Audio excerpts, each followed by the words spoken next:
বন্ধুরা আজকে আমি কি করলাম, বিকালবেলা কোথায় ঘুরতে গেলাম সবটাই বলছি ভিডিওতে। সো হে গাইস, আমি নিকিত, আমার ছোট্ট মিনি ব্লগে সবাইকে স্বাগত জানাই। সকালে ঘুম থেকে উঠে চলে গেছিলাম দাদার বাড়ি টাকা আনতে, আমাদের বাগানে ওষুধ সার মারার জন্য। টাকা নিয়ে চলে আসলাম বাজারে ওষুধ সার কেনাকাটি করার জন্য। আমাদের অল্প কিছু বাগান, তাই অল্প কিছু নেব। 35 কেজি ইউরিয়া, 5 কেজি পটাশ আর একটা ফলিও 250 গ্রাম 19 নিয়ে চলে যাব বাড়ি। আর হ্যাঁ, টাকাটা দিয়ে তারপর চলে আসলাম বাড়ি এসে দেখছি ওয়েদারটাও ভালো ছিল না। পরের ভিডিওতে দেখিয়েছিলাম কত টাকা নষ্ট হয়েছিল বৃষ্টির কারণে, তাই মা বললো থাক আজকে মারতে হবে না। सुकून का नाम सुना है?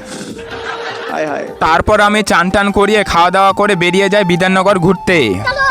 যাওয়ার সময় দেখলাম আবার হাইওয়ে ঠিক করতেছে, কিন্তু এটা তো ঠিক করেছিল 2 আগস্ট 8 মাস 2025, খুব ভালোভাবে ফিনিশিং করেছিল, কিন্তু আবার এই অবস্থা। 24 সেপ্টেম্বর 9 মাস 2025 আবার ঠিক করতেছে হাইওয়ে রোড। জয় হোক পশ্চিমবঙ্গ। তারপর মহাদেবকে প্রণাম জানিয়ে পৌঁছে গেলাম বিধাননগর। পুজোর গন্ধ, ঢাকের শব্দ, আনন্দের হাওয়া, এটাই শারদীয় বিধাননগরের দুর্গাপুজোর প্যান্ডেল। বন্ধুরা আজকের ভিডিওটি এই পর্যন্তই শেষ করলাম। দেখা হচ্ছে নেক্সট ভিডিওটি। লাইক সাবস্ক্রাইব শেয়ার করে দিয়ে পাশে থেকো। টাটা।